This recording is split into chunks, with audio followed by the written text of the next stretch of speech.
رمضان المبارک میں بیوی سے ہم بستری میں یہ دو کام حرام ہیں۔ اگر کوئی شخص رمضان المبارک میں ہم بستری کے دوران یہ دو کام کرے گا تو وہ سیدھا دوزخ میں جائے گا۔ بسم اللہ الرحمن الرحیم۔ السلام علیکم ورحمۃ اللہ۔ محترم ناظرین، رمضان المبارک برکتوں اور رحمتوں کا مہینہ، لیکن اسی مہینے میں اگر آپ نے بیوی کے ساتھ ہم بستری کے دوران یہ دو غلطیاں کر لی تو آپ کے روزے پر ایسا اثر پڑے گا جو شاید آپ نے کبھی سوچا بھی نہ ہو۔ کیا یہ غلطی صرف روزے کو باطل کرتی ہے یا اس کا گناہ اور سزا اس سے بھی زیادہ سخت ہے؟ کیا صرف قضا کافی ہوگی یا کفارہ بھی دینا پڑے گا؟ اور سب سے بڑی بات، اگر کسی نے جان بوجھ کر یہ حرکت کر لی تو کیا رمضان کے باقی روزے بھی خطرے میں پڑ سکتے ہیں؟ کیونکہ کچھ باتیں وقت پر جاننا ضروری ہوتی ہیں ورنہ پچھتاوا ہی رہ جاتا ہے۔ ناظرین، رمضان المبارک میں خاوند اور بیوی سے متعلق کچھ معلومات آپ کو بتانے جا رہا ہوں۔ تمام دوستوں سے گزارش ہے کہ اس ویڈیو کو مکمل دیکھیے گا تاکہ آپ ان گناہوں سے بچ سکیں۔ پیارے دوستو، میاں بیوی کے تعلقات میں کچھ ایسے ایمان ہیں جن کو ہم معمولی سمجھتے ہیں جو شریعت میں سنگین جرم ہیں۔ کبھی کبھار لگتا ہے یہ بے حیائی کی باتیں ہیں، لیکن یہ بے حیائی نہیں ہے بلکہ یہ شریعت کا علم ہے جس کا ہمیں پتہ اور معلوم ہونا چاہیے کہ ہم بستری کس طرح کی جائے اور ہم بستری کا اسلام میں طریقہ کار کیا ہے۔ اسلام میں ازدواجی تعلقات کو پاکیزگی اور محبت کے ساتھ انجام دینے کا حکم دیا گیا ہے۔ شوہر اور بیوی کے درمیان ہم بستری کے دوران کچھ اعمال حرام قرار دیے گئے ہیں تاکہ تعلقات حدود شرع کے مطابق رہیں۔ یہ دو کام ہم بستری میں حرام ہیں۔ نمبر 1، جس کو میاں بیوی کے تعلقات میں معمولی سمجھا جاتا ہے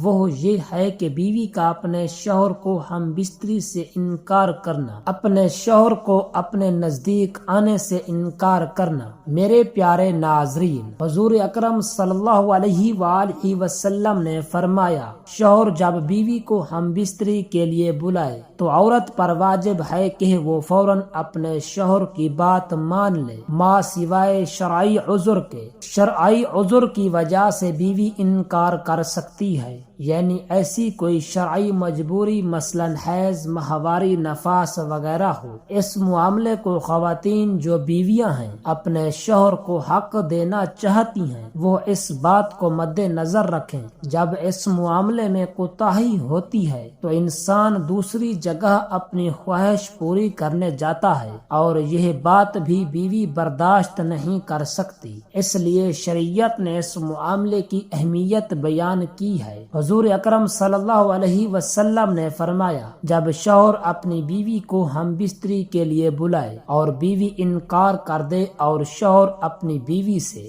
ناراضگی کی حالت میں سو جائے تو جب تک وہ ناراضگی کی حالت میں سوتا رہے گا فرشتہ بیوی پر لعنت بھیجتا رہے گا۔ نمبر 2، جو میاں بیوی کے تعلقات میں عام طور پر ہوتا ہے تو اس کو معمولی سمجھا جاتا ہے، وہ یہ ہے کہ حیض کی حالت میں اپنی بیوی سے ہم بستری کرنا یا ایسی جگہ سے کرنا جو غیب کی ترکیب ہے۔ حضور اکرم صلی اللہ علیہ وآلہ وسلم نے فرمایا، جس شخص نے حیض والی عورت سے ہم بستری کی اس نے شریعت کا انکار کیا ہے۔ جس نے یہ عمل کیا اس کے لیے شریعت نے کفارے کا حکم دیا ہے اور یہ بہت سنگین جرم ہے، لیکن اس کو لوگ سمجھ ہی نہیں پا رہے اور اس بات کو کوئی سیریس لینے کو تیار نہیں کہ نکاح سے پہلے اس کے آداب اور ازدواجی زندگی سے متعلق سیکھا جائے۔ پیارے دوستو، ہم بستری کے بعد سونے سے قبل وضو یا غسل کرنا لازمی ہے، لیکن جب بات شریعت سیکھنے کی ہے تو وہاں کیا ہے جس کی ہمیں شرم آ رہی ہے؟ دنیا کی بے حیائی میں شرم نہیں آتی،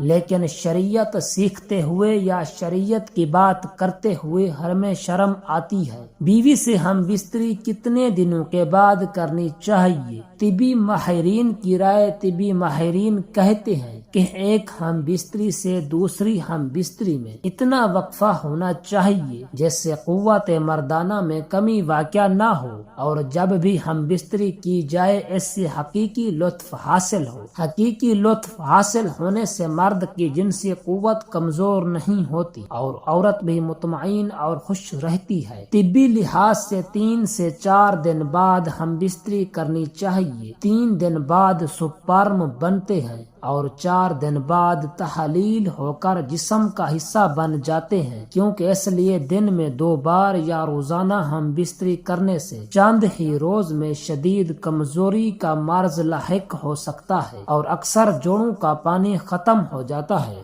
جوانی میں گھٹنے آواز کرنا شروع کر دیتے ہیں۔ اس نقصان کی کسی بھی صورت تلافی نہیں ہو سکتی۔ خلاف ورزی کرتے رہنے سے آخرکار افسوس کرنا پڑتا ہے۔ زیادہ منی کا اخراج بار بار نہیں ہو سکتا، کیونکہ یہ چیز انسانی جسم میں وافر مقدار میں نہیں بنتی۔ مرد میں یہ کمزوری ہوتی ہے کہ جب مباشرت کا ارادہ کرے تو بوسو کنار سے پہلے ہم بستری کرنے لگے، اور جب انزال ہو جائے تو صبر نہ کرے اور فوراً الگ ہو جائے کہ عورت کی حاجت پوری نہیں ہوتی۔ انزال ہونے کے بعد فوراً عورت سے جدا نہ ہو یہاں تک کہ عورت کی بھی حاجت پوری ہو جائے۔ صحبت کے بعد مرد اور عورت الگ ہو جائیں، پھر کسی صاف کپڑے سے پہلے دونوں اپنے اپنے مقام مخصوص کو صاف کریں تاکہ بستر پر گندگی نہ لگنے پائے۔ ہم بستری کرنے کا عمل میاں بیوی کو بدکاری سے بچانے کے لیے اہم کردار ادا کرتا ہے۔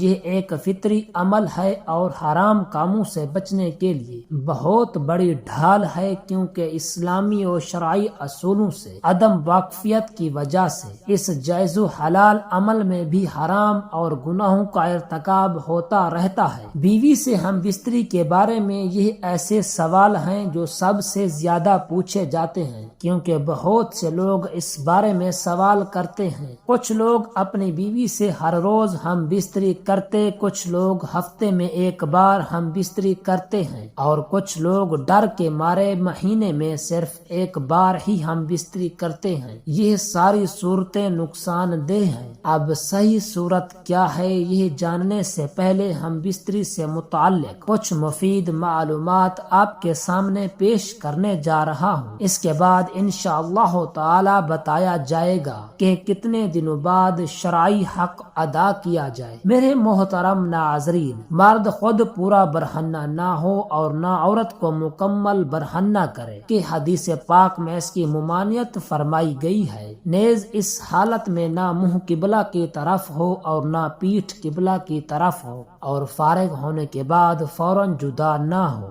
بلکہ عورت کی حاجت پوری ہونے کا بھی لحاظ رکھے۔ ہم بستری میں پہنے ہوئے کپڑے غسل کرنے کے بعد دوبارہ پہننے سے پھر سے غسل کرنا لازم نہیں ہے۔ ہاں، اگر اس کپڑے پر نجاست لگی تھی اب نہانے کے بعد جب وہ کپڑے پہنے تو نجاست جسم پر لگ گئی تو صرف اس نجاست کو دور کرنا ہوگا۔ اللہ پاک سے دعا ہے کہ ہم سب کو اپنی بیوی کے ساتھ شریعت کے مطابق ہم بستری کرنے کی توفیق عطا فرمائے اور ہم سب کو صراط مستقیم پر چلنے کی طاقت اور توفیق عطا فرمائے، آمین ثم آمین۔ تو ناظرین، اگر ویڈیو پسند آئی ہو تو ویڈیو کو لائک اور کمنٹ باکس میں آمین ضرور ٹائپ کیجیے گا۔ شکریہ۔